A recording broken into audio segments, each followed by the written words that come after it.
Fala, meus amigos são paulinos, um excelente domingo aí para todos. Estamos aqui trazendo mais um vídeo no canal, trazendo essas últimas informações e ainda a repercussão aí desses bastidores agitados do São Paulo. Estou trazendo um corte do CNN Sports, onde Benja e sua bancada, sua equipe, analisam essa situação. Se inscreva no canal, deixa seu like, se quiser deixar a opinião de vocês aí nos comentários. E vamos aí com o vídeo. O Calcazão, Michel, jogou no São Paulo também. E que coisa tá o São Paulo, hein?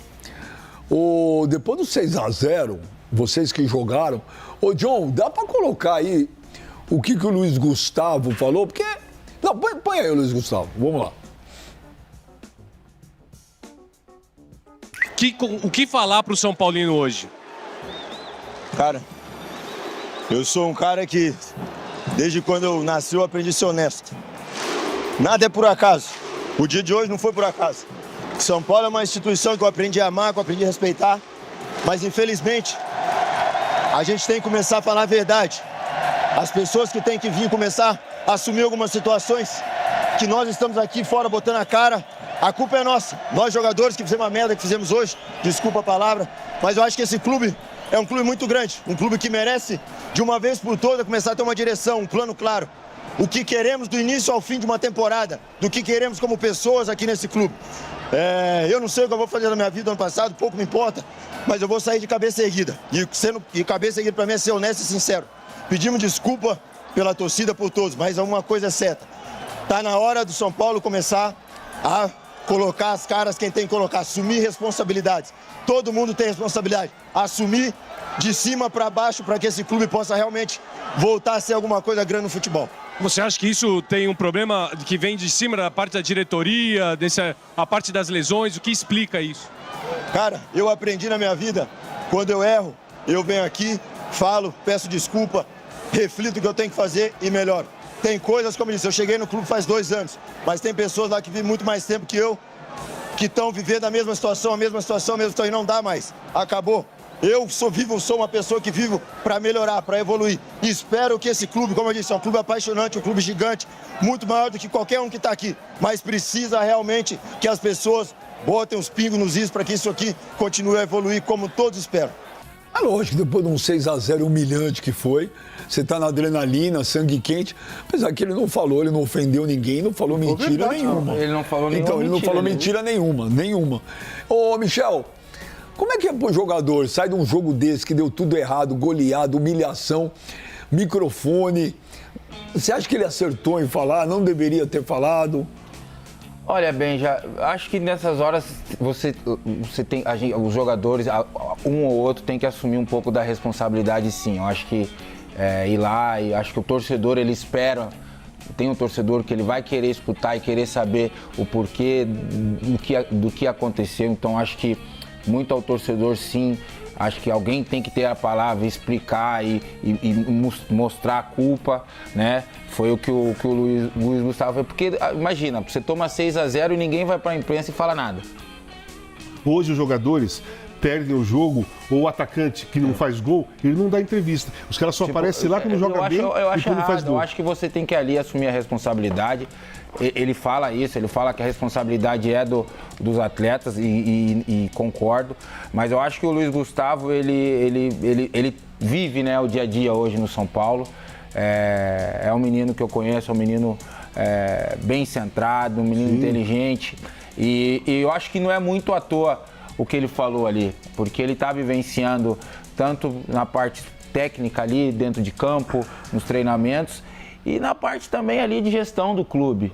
Ele está vendo, não adianta nós jogadores hoje, quando perguntam, vocês estão à parte da situação fora das 4 linhas ali, a gente tenta evitar. Mas quando você fica 5 meses sem receber, aí os problemas que a gente acompanha na internet, não tem como você não ficar a par da situação.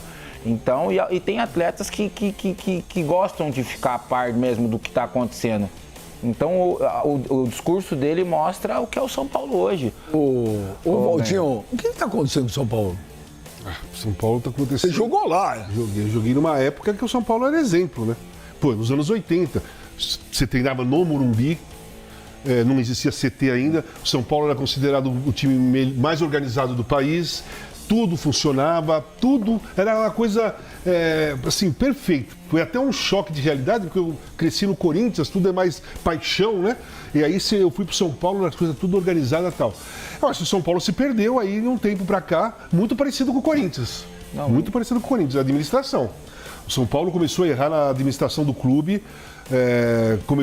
as dívidas começaram a aparecer, as dívidas começaram a aumentar, ninguém se preocupou em pagar dívida, todo mundo se preocupou em fazer time forte, porque não ganha título há muitos anos, e faz tempo que não ganha, faz tempo que não ganha.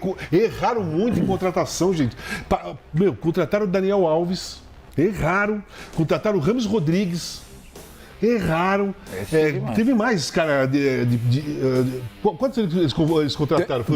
Tem o Oscar, não deu certo. Então, Daniel Alves, Rames Rodrigues, o Oscar. O Lucas deu certo? Não, o Lucas foi campeão da Copa do Brasil. Cara, o Lucas ainda. O Lucas, quando consegue jogar, ele se esforça. Então, concordo. Eu acho que o Lucas, quando ele tá bem dentro de campo, é um cara que entrega. Ele entrega bastante. Agora, pensa quanto foi gasto. Primeiro, Daniel Alves, os caras do São Paulo pagam até hoje. 400 pau por mês. 350 mil todo mês. Então são 3 caras caríssimos que o São Paulo trouxe. E não pagou passe, mas paga muito. E os caras não conseguiram. E aí você já deve... O São Paulo, além das dívidas que o São Paulo tem normalmente, aí, impostos e tal, como todo time tem... Ele paga o Daniel Alves 350 mil por mês ainda, E não sei se não deve pagar um John Rames Rodrigues ainda. Também, não sei se paga o Rames Rodrigues. Porque a dívida é mais de 1 bi já do clube. E quando você vê, por exemplo, já o Refis, eu sempre acompanhei o São Paulo e quando eu me machuquei lá na Europa, a maioria dos jogadores lá na Europa vem fazer tratamento, vinha fazer aqui no São Paulo, que era a referência. Eu operei o joelho na Itália e vim pra cá. Mundial. São Paulo assim, também? No São Paulo. Então, assim, e hoje você vê 15 jogadores que não conseguem se recuperar. Você entra dentro da estrutura do São Paulo hoje, é a mesma que era a referência de 15 anos atrás. Então, assim, não evoluiu. O São Paulo parou no tempo, em todos os sentidos. Eu falo de dentro para fora. Então, assim, e não vejo tão cedo uma melhora. Não vejo. E aí você vê o Luiz Gustavo, cara. O Luiz Gustavo jogou no Bayern de Munique muitos anos. Jogou no outro time, ou o Werder Bremen ou o Wolfsburg. Jogou na Turquia em grande time, acho que jogou na Arábia. Então ele passou a maior parte da vida dele, como jogador profissional, jogando em lugares organizados, lugares que tudo funcionava e tal. Aí ele vem para o São Paulo, que é um enorme clube, que qualquer um voltaria.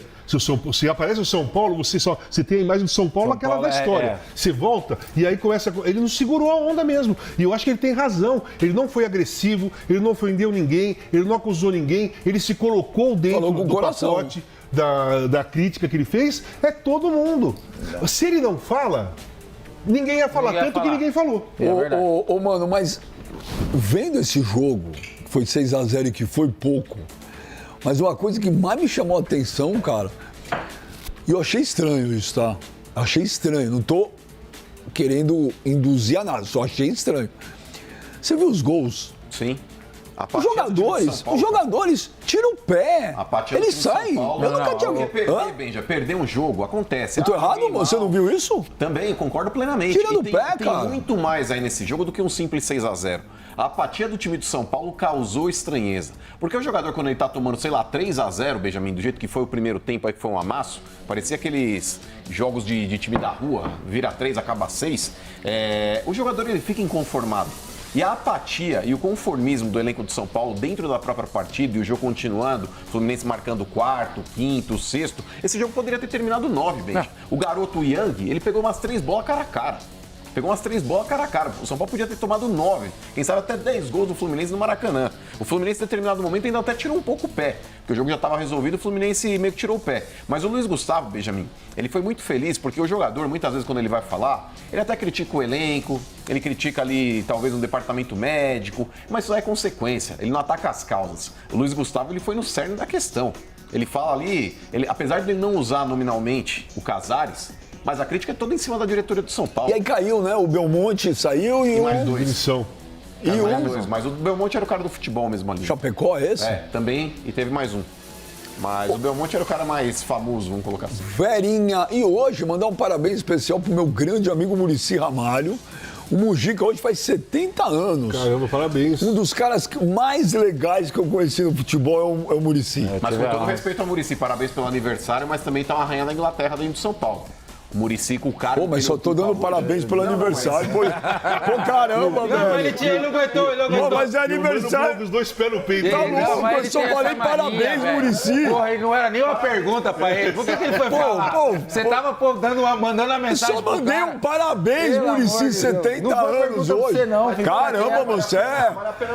Pô, mas deixa pra amanhã, hoje é aniversário.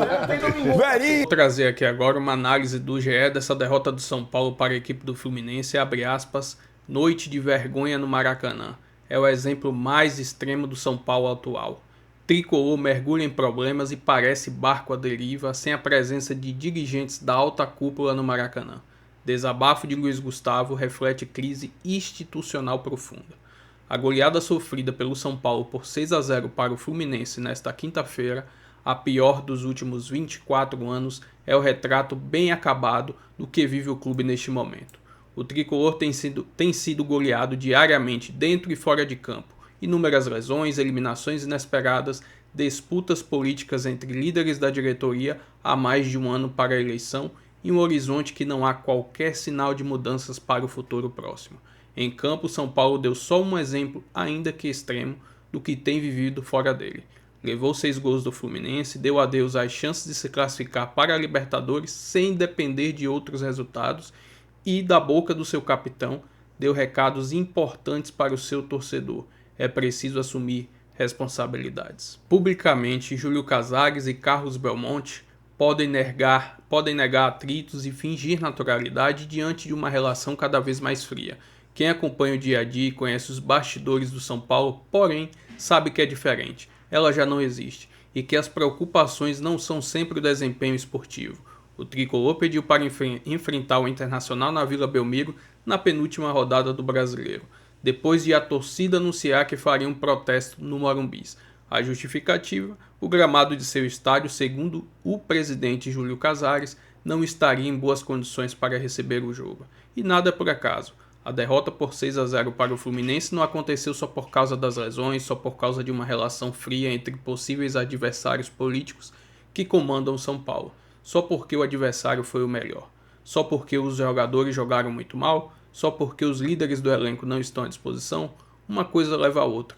Um comando preocupado com a eleição deixa passar problemas que levam a outros problemas e o resultado no Maracanã é a ponta final disso. Será que vai mudar alguma coisa após essa goleada? O que vai acontecer, que eu acredito que é óbvio, o Júlio Casares vai sumir, não vai dar entrevista mais, pelo menos eu acredito nessa reta final de Brasileiro e também no final da temporada, montar um planejamento para a próxima e vai ver no que dá. Possivelmente vai ter algumas saídas de jogadores aí, mas e quem vai chegar?